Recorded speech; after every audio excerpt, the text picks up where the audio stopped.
Lawrence and Rob Wilkins.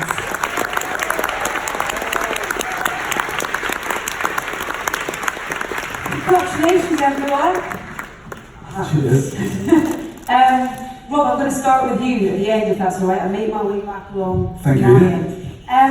Where did your journey start with this, if you don't mind me asking, or how did your journey start with it? Oh gosh, that's a very good question. A long time ago. In fact, it started over this particular part of the journey started many, many years ago when we were having a Christmas lunch. Neil, myself, Chris Houston from the BBC, Rob Brown, Managing Director of Narrative here. We had a lovely Christmas lunch and we sat down and we decided to take it off the big screen. We decided that we weren't going to work on Good Omens for the big screen anymore. We're going to do this. And it seems such a crazy, wild idea that we would do, I don't know, 6 episodes, 30 minutes of TV. That's where it was at that point. So taking it off the big screen really works, doesn't it? Indeed, and you put it back there, Liz. Josie, it's such a treat watching you on a big screen. Thank you. Can I ask about what the connection was that you had with the story when you first read Good Omens? What was you connected with?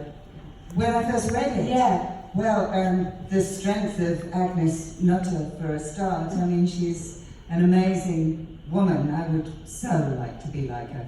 And also I'd be very rich by now, wouldn't I, if I'd have done all that stuff with the apple. But no, she's fantastic. And it was great for me because I feel very connected to her.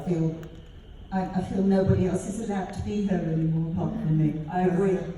That was for you in terms of bringing this to life on the big screen and and on a smaller screen for people as well when it hits TVs on the 31st of May. Was it really important for you to have Neil as part of this journey? No, I could have done it myself. Quite easy.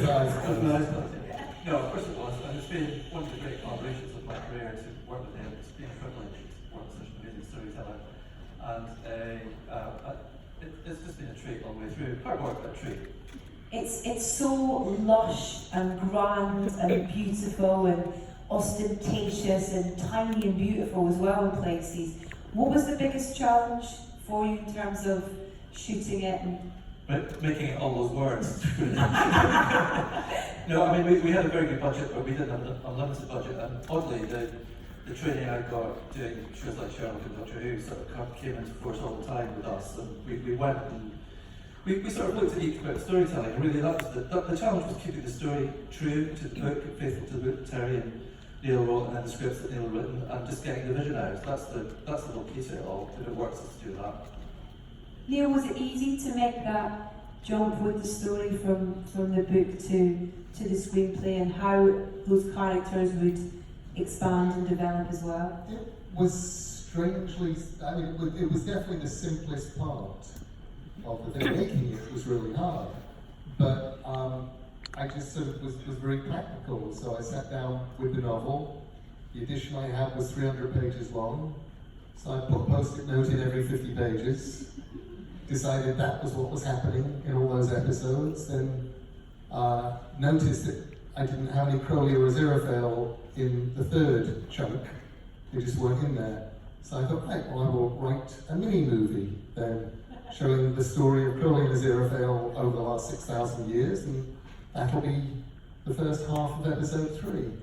And then when I got to episode 6, I realised that I ran out of story halfway through. So I was going to need more story to take me to the end. And it was a very, very practical process, and through it all, I kept wishing that Terry Pratchett was there. Either so I could, whenever I got stuck, I wanted to call Terry and say, what do I do now? And whenever I did something clever, I really wanted to phone Terry and just say, I did it, I figured it out. You fulfilled your promise to him. You've done it, you've made it for him. What do you think you would say about him? I think he'd love it. I actually do think he'd love it.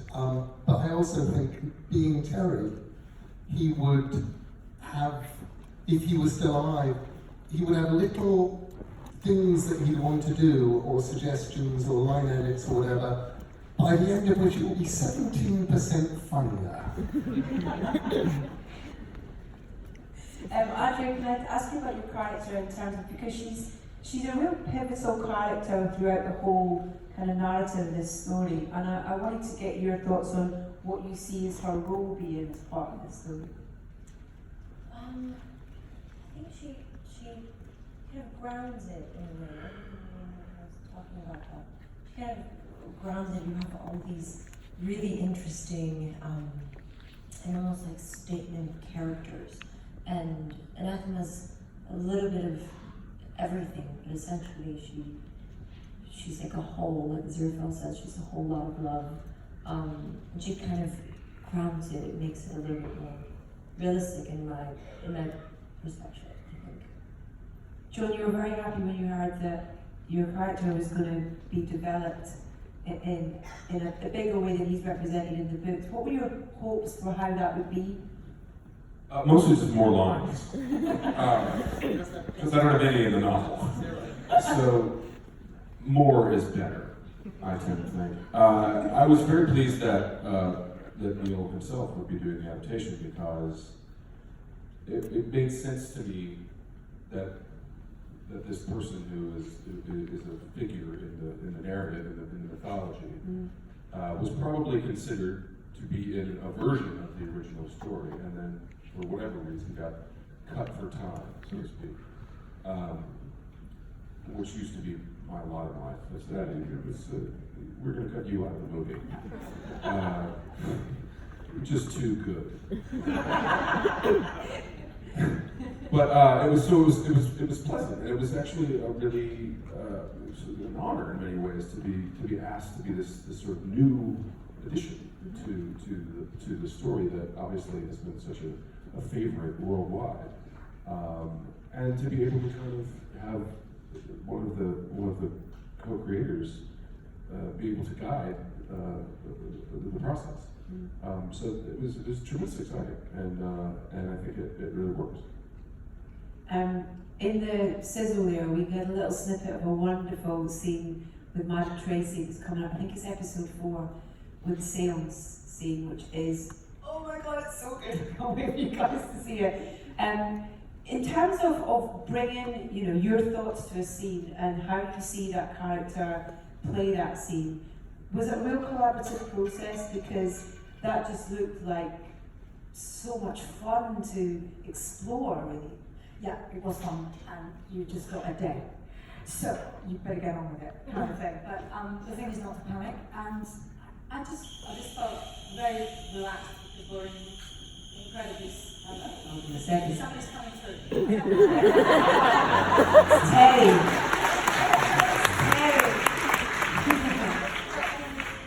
With Neil there, constantly, anything you have to... Hold on, I'm going to give you my mic, we're going to fade your stuff. It's okay. How weird is that, though? Yeah, it is great. That's really weird. Anyway, yes, feeling in safe hands with Neil there, who is so generous-spirited and fulsome in his responses to any questions you might have, like about stuff. I mean, just the atmosphere on set was just so lovely and relaxed that you couldn't but enjoy it. Yes, it's hard work, but it was also enormous fun. And just to get in that little arena and play with the very capable people who were in the scene with me was terrific. So, yeah, it was great. Michael, I know that you spoke to Neil about this and have known about this for a long time, been a fan of the book for a long time. But there's a really nice story about how you thought that he had you in mind for the other character. But you were like, this is not me, this is not the character that I see myself being out of these two, is that right? Yeah, I think there was a sort of assumption as we talked about it, and as Neil was sending me the sort of early versions of the scripts, that I thought Neil wanted me to play Crowley. And it turns out that Neil thought that I wanted to play Crowley. And so we went on this sort of strange dance for quite a while where I would say, oh, they're very good scripts, yes, very good. And we would be talking about the project.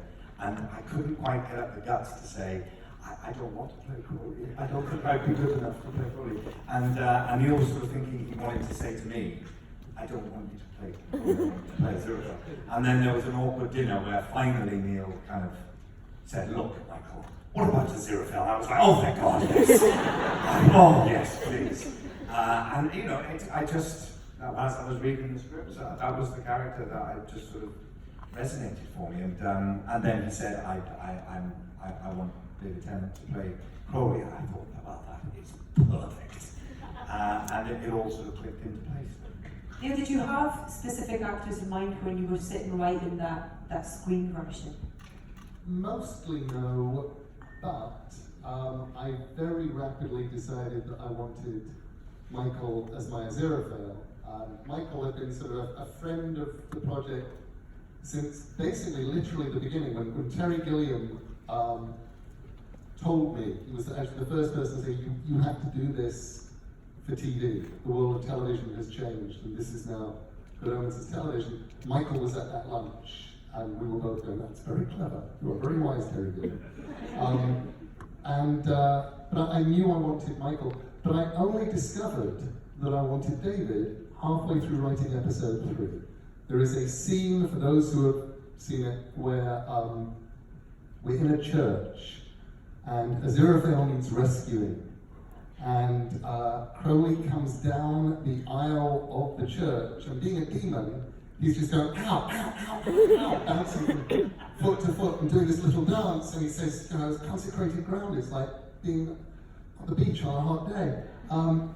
And while I was writing that, I thought, I need somebody who can actually pull off everything and deliver this and do the physical comedy while never losing the drama.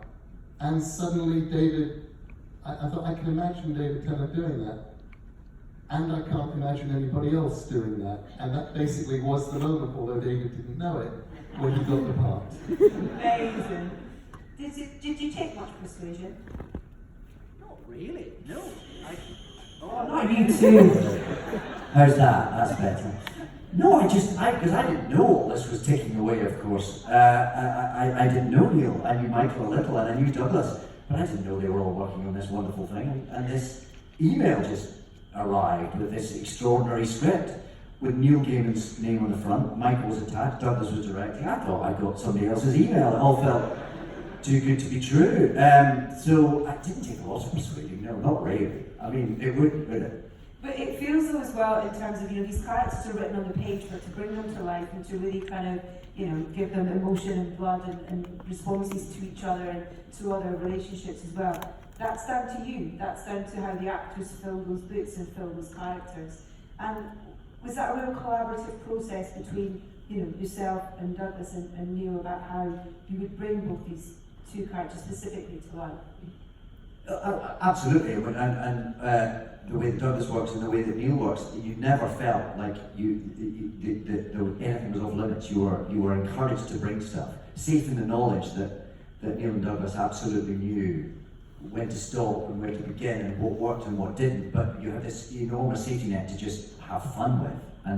But actually, you back to the source material. These characters, they hang off the page from the book and the script. They felt so alive already that.